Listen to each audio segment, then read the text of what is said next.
Good day, Dynasty pals. Week 9 wrapped up. Let's get into week 10. Let's actually recap week 9. Another fun week for me. I'm having a great time. So glad I can commission this league, make a weekly video, set all this up, and my team is dog shit. I'm having a great time. Not sarcasm, even a little. Oh man, okay. So the me and Lanza game, I picked Lanza to win. Lucky me, I was right. Oh, fun. I think Josh Allen and McCaffrey could have beat me almost. Yeah, and Juju. Good for Juju. But everything else was lackluster from both our teams. I had a lot of just like middling performances. This was fun. I'm having a good time. Okay, Daniel. I picked Guile to win. I was wrong. Credit to me for being big enough to admit that. 3 points. If Russ didn't have 2 interceptions and 2 fumbles, Guile would have won. Too bad he didn't have a quarterback on his bench that had like 28 points. Oh, he did. He would have won. Oh, no. I'm being sassy today. Daniel overtook Guile in record. That's impressive. I think he started slow, but he's come on strong here. Keenan Allen, that Logan trade looks officially decided. Yeah, I don't think there's any coming back from that with N'Keal Harry. DJ Shark having a final. I have him DJ in a lot of leagues, so it's nice to see Sharky doing something. Logan Josh, I believe I called this for Josh. I was correct. Yeah, a good old-fashioned beatdown. JaMychal Hasty, I don't know how he only had 4 carries. It makes no sense. David Johnson also died. And Melvin Gordon. How did Josh put up so many points with 5 points combined from his running backs? That's crazy. Travis Kelce, Christian Kirk. That's how you do it. Corey Davis, a goose. He still put up good points. And Mahomes with 30. You only need a couple guys to go off big. Now we got Logan. No, we just did Logan. Joey and Austin. I picked Joey to win this, and Austin is going to accidentally be a contender. Not a contender, but he's going to do better than he wants to, which is hilarious. Because he's got a good chance to beat me out the rest of the season. A real good chance.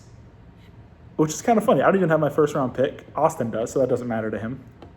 I wish I had my first-round pick, since I suck.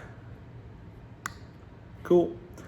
And then Double Stake and Cameron. I think I picked old Double Stake here. This was a good old-fashioned wallop.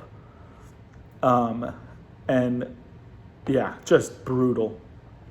I mean, Sam's team is stupid. Murray and Dalvin Cook could have beat Logan, me, like Cameron, Joey. It would have been Joey for sure. Tyreek Hill with 30, DK with 20, Fuller with almost 20. Thank God Bell sucks. Sam's like 1 injury away from only being the best by a little bit. And as long as that person who gets injured isn't Dalvin Cook, because he does have Madison. That's overall terrible for the league. The standings, we got Sam in first, Josh. I want to formally apologize to Josh because I critiqued his strategy of buying old guys hard. And it's put him in a place to contend. Now, Sam has a good 300, almost 300 points more, which is so stupid. That really is insane how many points he has. Guile has the second most points, but he's chilling in 4th place. Joey's still hanging on to a playoff spot. Lanza could fight for one. I think Cameron's pretty much out of it at this point. Yeah, because he'd have to win out and it'd be tough. Logan tanking, but also in the playoffs. Yeah, this is interesting. It's a real top-heavy league right now, like the top 4 teams. But Lanza, I mean, Miles Sanders is back this week. Christian McCaffrey's out this week. But his team could make a little bit of a comeback. Yeah, interesting. let's look forward to week 10. Me versus Austin. This is fun. I am in bye week hell. Look at all my buys. Matt Ryan on a bye. Clyde Edwards-Helaire on a bye. Calvin Ridley on a bye. CeeDee Lamb on a bye. Hayden Hurst on a bye. I was already down some injuries. This is awesome. Ronald Jones is my RB2. I'm starting James White, which is just a nightmare. Darius Slayton puts up like 1 point a game unless he puts up 30. 2 tight ends, neither of which are top 5. Oh, this is fun. It doesn't even matter for Austin. If he beats me, he's got my pick. If he loses, he's got his pick. This is great for him. Congrats, Austin. You're rebuilding well. And I'm an idiot. I'm going to predict Austin. Let me write down my predictions. Austin's going to win this. Okay, now we got Guile and Lanza. He hasn't taken McCaffrey out of his lineup. I got to go Guile on this one, I think. I think his team is primed for a little bit of a bounce back. But if Lanza wins this, he's a contender. His team is good. Higgins is good. Very high pitch. Josh and Joey. Josh has 2 empty spots. Josh has some bad bye weeks this week. I think Joey could surprise us. Like Tyler Lockett could have one of those games and just go nuts. So I'm going to go Joey here. Spicy take of the week. Cameron and Logan. Can't read.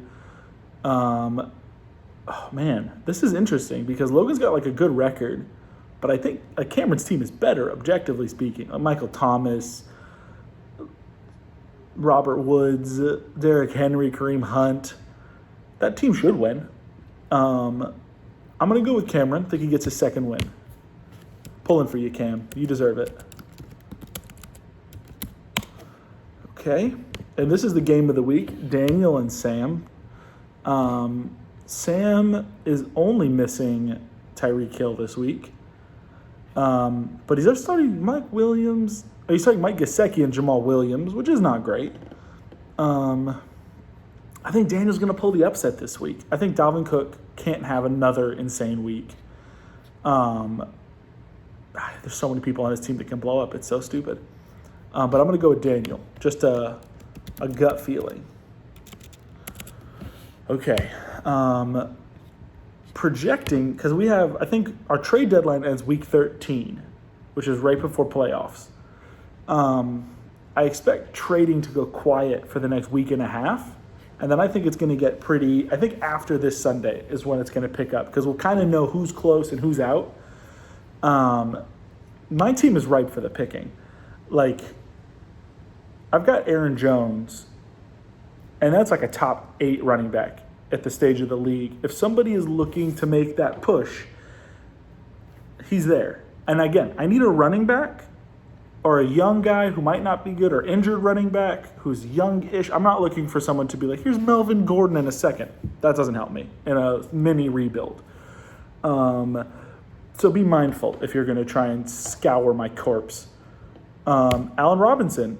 I don't think any receiver has a better playoff schedule than him. Detroit, Houston, Minnesota, Jacksonville. That's nuts. Like, if I somehow make it into the playoffs, he could propel me a little bit. There's no top corners on any of those teams. He's going to murk them, regardless of who the terrible quarterback is. So those are like 2 of the guys that I'm interested in trading. Or if someone needs a tight end and you have like a second-round pick you want to toss my way, a second or a third, I've got tight ends. If you're trying to build that depth, give me a call. Anyone's for sale. I'm going to keep my young players. My little CeeDee Lamb, he's not going to help anyone this year. CEH, probably not going to help anyone this year. But Aaron Jones and Al Robinson, they could help your teams. Just don't come at me with like, here's a 31-year-old receiver and a third. I don't want that. I'm already crying daily. I don't need to be insulted with bad offers. But float it out there. You don't have to make the decision now. Just, oh, hey, what do you think about this? If I have a player go down, is this a trade you'd be interested in?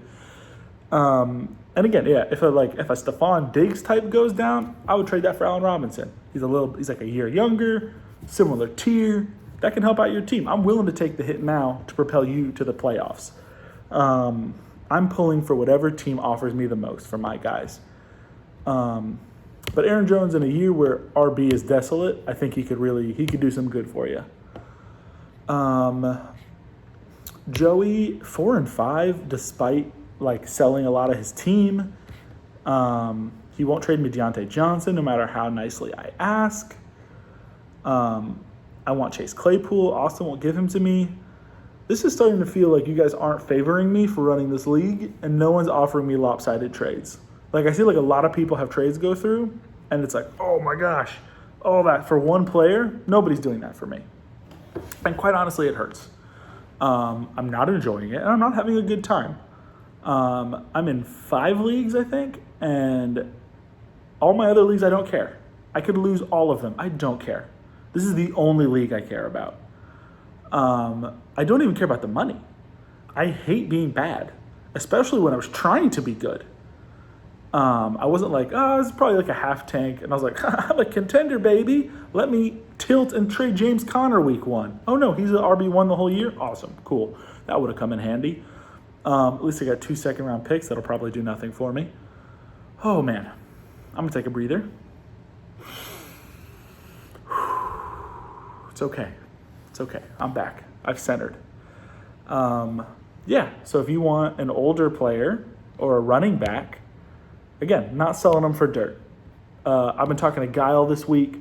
I tilted kind of hard Sunday, and I was going to take a trade that was bad for my team, and bad for the long run and possibly the short run, which would not have done anything for me. I don't know why I would have even considered it. Props to Sam and Logan for talking me off a ledge. But yeah, if you're I think I'm one piece away, and I'm a real contender. Aaron Jones is he's that guy who can give you a 30 to 40 point week. You need that. You need that if you're going to contend. You can't have 12 points in a spot. But I need a running back. I need a pick. I don't want a late second. That's not good. I need to. If you're accepting this trade, think about what I am. I need a running back next year. Ronald Jones isn't it? Not a chance, because Bruce Arians hates him apparently. That's crazy. When you watch Leonard Fournette run, he's bad. He looks like a bad football player, and Ronald Jones just gets crapped on, and he looks good. And Brady throws him a bad pass and he drops it, and they're out for 3 games. And Fournette gets 1 yard through a wide open hole, and they're that's fine. Do it 10 more times. I digress. So float some ideas out there to me. We don't have to decide anything this week. I want to talk trades because it's the only thing that keeps me going in this league. Let's do that. Austin, I hope you enjoy the fact that my pick is going to be incredible for you. Good thing I have Allen Robinson, who's not helping me.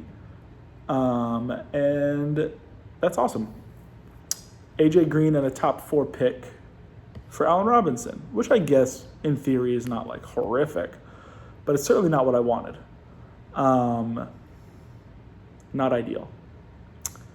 Okay, everybody. If you have any questions, send them into the pod hotline. We're sponsored by Maine Coffee this week. I hope I get a free coffee next time I go in for wearing this. It's endless branding for Daniel. These videos get between 10 and 11 views. One of them has 20, which I don't understand. I don't think that's possible, but it does. So some of your questions, some of your bad trade offers, I'd like to talk about them and make fun of them. If anybody wants me to roast their team or analyze their team for the future, say, hey, roast my team or critique my team. Maybe I'll make that a little segment. Maybe I'll take 2 teams a week or 3 teams, and we'll do that. So I can stop focusing on the fact that my team is a diarrhea boy. Oh man, I'm worse than Austin at this point, aren't I? I don't even know. I can't even objectively think about it. He's got a better future, I'll say that much. Yeah. I picked up Kalen Ballage this week. That's fun. I'm having a great time. Okay, everybody. Have a good week. Have a blessed week. Text me. Just float some stuff out there. Hey, if this player goes down, they're looking a little shaky, bada bing, bada boom, we make the trade. Week 13 deadline. I think it's before the start of week 13. Then it locks in. Right before playoffs. So that's when you kind of make your push. Congrats to those of you who are kind of locked in. Sam, I think the star means you're locked in, so it looks like Sam is locked in. As if there was a chance. 8-1. Jeez. I imagine Josh is too, even if he loses 3 games. Although, no, technically he could lose out and Joey could pass him, but I think that's about it. So if Josh wins this week or Joey loses, then I think Josh and Sam will be locked. And Daniel always got, everybody else is close. So congrats to all of you. Hate you all. Glad I do this for free, and it hurts me. Bye, everyone. Have a lovely day.